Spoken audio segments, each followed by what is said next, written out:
All right, just to summarize what we read today, we read chapter 7 and chapter 8. We read about how they were staying in Chicago, Illinois for the night, and they are going to drive across the country, and they think that every state will take about a day. So they're going to drive for a couple more days. But when they stayed in the hotel in Chicago, Sal started thinking about when her mom left. And she thought about how when her mom was there, she always felt the same way her mom felt. But then when her mom left, she didn't know how to feel.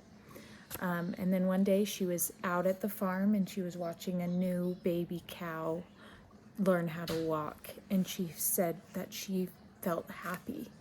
And she realized that she could feel happy without her mom telling her how to feel.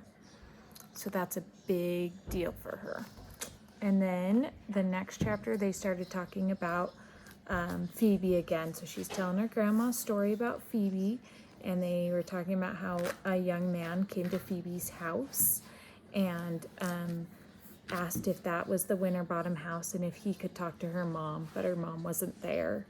And he just looked really sad, and I'm not sure why he looked sad. Why do we think he looked sad when they said that her mom wasn't there? I don't know. If you have any guesses, I want to hear them, okay? All right, you guys have a good day. I miss you. I'll see you soon. All right, chapter 9 is called The Message. On the way to Mary Lou's, Phoebe said, "Mary Lou's family is not nearly as civilized as ours." "In what way?" I asked. "Oh, you'll see," Phoebe said.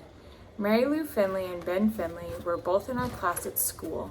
At first, I thought they were sister and brother, but Phoebe told me they were cousins, and that Ben was living with Mary Lou's family temporarily. Apparently, there was always at least one stray relative living at the Finleys temporarily. It was complete pandemonium at the Finleys. Pandemonium means like crazy chaos. Mary Lou had an older sister and 3 brothers. In addition, there were her parents and Ben. There were footballs and basketballs lying all over the place, and boys sliding down the banister and leaping over tables and talking with their mouths full and interrupting everyone with endless questions. Phoebe took one look around and whispered to me, "Mary Lou's parents do not seem to have much control over things." Phoebe could sound a bit prissy sometimes. Mr. Finley was lying in the bathtub with all his clothes on, reading a book. From Mary Lou's bedroom window, I saw Mrs. Finley lying on top of the garage with a pillow under her head. "What's she doing?" I asked. Mary Lou peered out the window. "King of kings, she's taking a nap." When Mr. Finley got out of the bathtub, he went out in the backyard and tossed a football around with Dennis and Dougie, 2 of Mary Lou's brothers. Mr. Finley shouted, "Over here, and that away, and way to go." The previous weekend, we had had a school sports day. Parents were watching their children show off, and there were even some events for the parents too, such as the 3-legged race and pass the grapefruit. My father could not come, but Mary Lou's parents were there, and so were Phoebe's. Phoebe had said, "The games are a little childish sometimes, which is why my parents don't usually participate."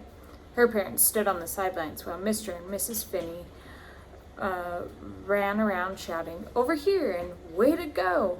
In the 3-legged race, the Finneys kept falling over. Phoebe said, "I wonder if Mary Lou is embarrassed because of the way her parents are acting." I didn't think it was embarrassing. I thought it was nice, but I didn't say so to Phoebe. I think that deep down, Phoebe thought it was nice too, and she wished her own parents would act more like the Finneys. She couldn't admit this, though, and in a way, I liked this about Phoebe, that she tried to defend her family. On the day that Phoebe and I met the potential lunatic and then went over to Mary Lou's, a couple other peculiar things happened. We were sitting on the floor of Mary Lou's room, and Phoebe was telling Mary Lou about the mysterious potential lunatic. Mary Lou's brothers, Dennis and Doug, and Tommy kept dashing in and out of the room, leaping on the bed and squirting us with squirt guns. Mary Lou's cousin Ben was lying on her bed, staring at me with his black eyes. They looked like 2 sparkly black discs set into big brown sockets. His dark eyelashes were long and feathery, casting shadows on his cheeks. "I like your hair," he said to me. "Can you sit on it?" "Yes, if I want." Ben picked up a piece of paper from Mary Lou's desk, lay back down on the bed, and drew a picture of a lizard-like creature with long black hair that, as it ran down the lizard back and under its bottom, became a chair with legs. Underneath this, Ben had written, "Salamander sitting on her hair." "Very amusing," Phoebe said. She left the room, and Mary Lou followed her. I turned around to hand the drawing back to Ben, just as he leaned forward and mashed his lips into my collarbone. His lips rested there a moment. My nose was pressed into his hair, which smelled like grapefruit. Then he rolled off the bed, grabbed the drawing, and dashed out of the room. Did he actually kiss my collarbone? And if he did, why did he do that? Was the kiss supposed to land somewhere else, like on my mouth, for example? That was a chilling thought. Had I imagined it? Maybe he merely brushed against me as he was rolling off the bed. On the way home from Mary Lou's that day, Phoebe said, "Wasn't it, well, loud there?" "I didn't mind," I said. "I was thinking of something my father once said to my mother. 'We'll fill the house up with children. We'll fill it right up to the brim.' But they hadn't filled it up. It was just me and them, and then it was just me and my father." When we got back to Phoebe's house, her mother was lying on the couch, dabbing at her eyes with a tissue. "Is something wrong?" Phoebe asked. "Oh, no," Mrs. Winterbottom said. "Nothing's wrong." Then Phoebe told her mother about the potential lunatic who had come to the house earlier. This news upset Mrs. Winterbottom. She wanted to know exactly what we had said and what Phoebe said, and what he looked like, and how he acted, and how Phoebe acted, on and on.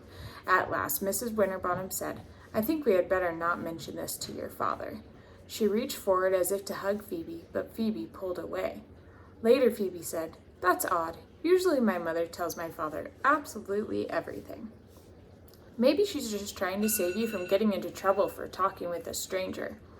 "I still don't like keeping a secret from him," Phoebe said. We walked out onto her porch, and there, lying on the top step, was a white envelope. There was no name or anything on the outside.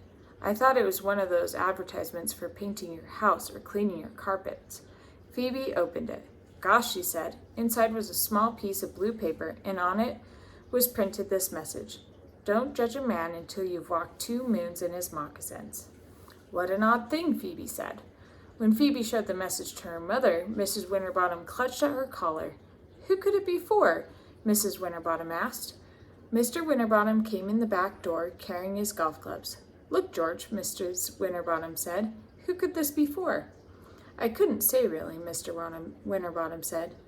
"But, George, why would someone send us that message?" "I couldn't say, Norma. Maybe it isn't for us." "Not for us," Mrs. Winterbottom said, "but it was on our steps." "Really, Norma, it could be for anyone. Maybe it's for Prudence or Phoebe." "Phoebe?" Mrs. Winterbottom asked. "Is it for you?" "For me?" Phoebe said. "I don't think so." "Well, who's it for?" Mrs. Winterbottom said. She was awfully worried. I believe she thought it came from the potential lunatic. Okay, so we just finished chapter 9, and they were talking about their friend Mary Lou Finney and how her house is a little different than Phoebe's house. So her house, there's lots of kids, and it's kind of crazy. They called it pandemonium, so it's kind of wild. She's got brothers, and she has a cousin that lives with her. Her mom was taking a nap on the roof, and her dad was reading a book in the bathtub. So that was kind of weird. So her house is a lot different than Phoebe's house. And Phoebe's house is really calm, and it's just her and her parents and her sister. And she was talking to her mom, and her mom told her she didn't want her to tell her dad about the lunatic coming to the door. So Phoebe thought that was weird because she tells her dad everything, and she didn't want to keep a secret from him. And then they found a weird letter on their porch that said, "Don't judge a man until you've walked 2 moons in his moccasins." And they're not sure who it's from. Who do you think the letter's from? Guess we'll have to wait and see.